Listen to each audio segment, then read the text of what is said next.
बेगम हजरत महल, जिनका नाम नस्तालीक भी था, इनका जन्म 1820 में हुआ था, जो अवध की बेगम के नाम से प्रसिद्ध थी। अवध के नवाब वाजिद अली शाह की दूसरी पत्नी थी।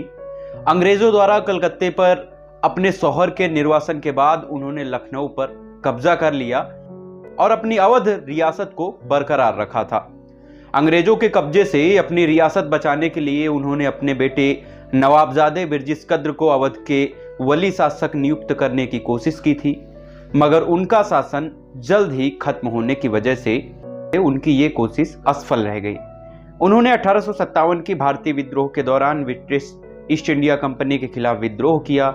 अंततः उन्होंने नेपाल में शरण मिली, जहां उनकी मृत्यु 1879 ईस्वी में हो गई थी। बेगम हजरत महल का नाम मोहम्मदी खानूम भी था और उनका जन्म फैजाबाद अवध में हुआ था।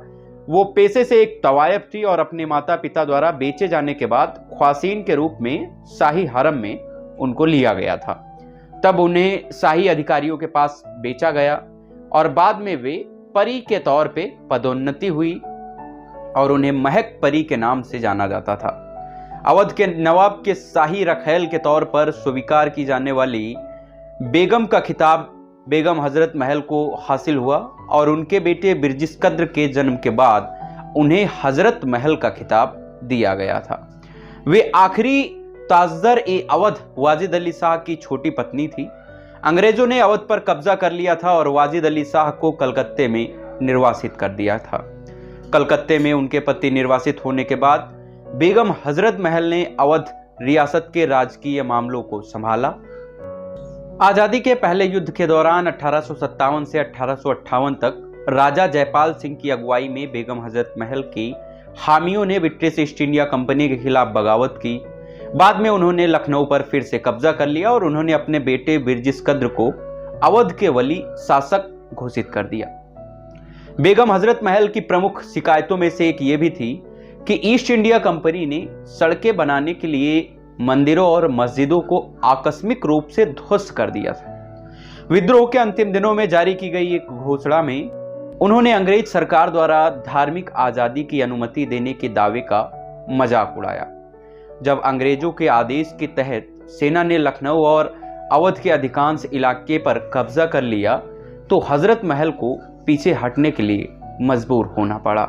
हजरत महल नाना साहेब के साथ मिलकर काम करती थी, लेकिन बाद में शाहजहांपुर पर हमले के बाद वो फैजाबाद के मौलवी से मिले। लखनऊ में 1857 की क्रांति का नेतृत्व बेगम हजरत महल ने किया था। अपने नाबालिग पुत्र बिरजिस कद्र को गद्दी पर बिठाकर उन्होंने अंग्रेजी सेना का स्वयं मुकाबला किया था। उनमें संगठन की अभूतपूर्व क्षमता थी और इसी कारण अवध के जमींदार, किसान और सैनिक उनके नेतृत्व में आगे बढ़ते चले गए। आलमबाग की लड़ाई के दौरान अपने जाबाज सिपाहियों की उन्होंने भरपूर हौसला अफजाई की और हाथी पर सवार होकर अपने सैनिकों के साथ दिन रात युद्ध करती रही। लखनऊ में पराजय के बाद वो अवध के देहातों में चली गई और वहां भी क्रांति की चिंगारी फूंकती रही। बेगम हजरत महल और रानी लक्ष्मीबाई के सैनिक दल में तमाम महिलाएं शामिल हुई थी। लखनऊ में बेगम हजरत महल की महिला सैनिक दल का नेतृत्व रहीमी के हाथों में हुआ था, जिसने फौजी भेष अपनाकर तमाम महिलाओं को तोप और बंदूक चलाना सिखाया। रहीमी की अगुवाई में इन महिलाओं ने अंग्रेजों से जमकर लोहा लिया था।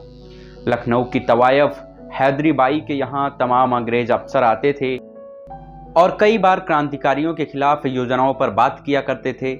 हैदरी बाई ने पेशे से परे अपनी देशभक्ति का परिचय देते हुए इन महत्वपूर्ण सूचनाओं को क्रांतिकारियों तक पहुंचाया और बाद में वो भी रहीमी के सैनिक दल में शामिल हो गई। बाद की जीवनी संपादित करते हुए अगर बात करें तो उन्हें नेपाल जाना पड़ा, जहां उन्हें पहले राणा के प्रधानमंत्री जंग बहादुर ने सरल से इनकार कर दिया था, लेकिन बाद में उन्हें रहने की इजाज़त दे दी गई थी। वहीं पर 1879 में उनकी मृत्यु हो गई और उन्हें काठमांडू के जामा मस्जिद के मैदानों में एक अज्ञात कब्र में दफनाया गया था। उनकी मृत्यु के बाद रानी विक्टोरिया 1887 की जयंती के अवसर पर ब्रिटिश सरकार ने बिरजिस कद्र को माफ कर दिया और उन्हें घर लौटने की इजाजत दे दी। 15 अगस्त 1962 को महल के महान विद्रोह में उनकी भूमिका के लिए लखनऊ के हजरतगंज के पुराने विक्टोरिया पार्क में सम्मानित किया गया।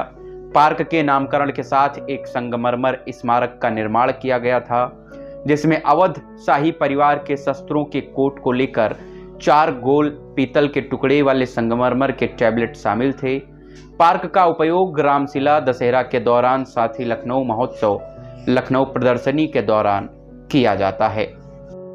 10 मई 1984 को भारत सरकार ने महल के सम्मान में एक स्मारक डाक टिकट जारी किया। इसमें संख्या की बात करें तो भारत सरकार ने 15 लाख डाक टिकट जारी किया था। तो यह थी बेगम हजरत महल की स्टोरी। इनका अहम योगदान 1857 की क्रांति में रहा था और इसलिए आज भी ये भारतवासियों के लिए एक प्रेरणा बनी हुई हैं। हम ऐसी स्टोरी आपके बीच में लाते रहेंगे, बस आपका सहयोग मिलता रहे हमें। आपसे निवेदन है कि अगर अभी तक आपने हमारे चैनल को सब्सक्राइब नहीं किया है तो कृपया हमारे चैनल को सब्सक्राइब कर लें और पास में दिख रहे बेल आइकन को जरूर दबा दें ताकि हमारी वीडियो आप तक पहुंचे सबसे पहले। कल फिर मुलाकात होती है एक नई स्टोरी के साथ। तब तक के लिए नमस्कार।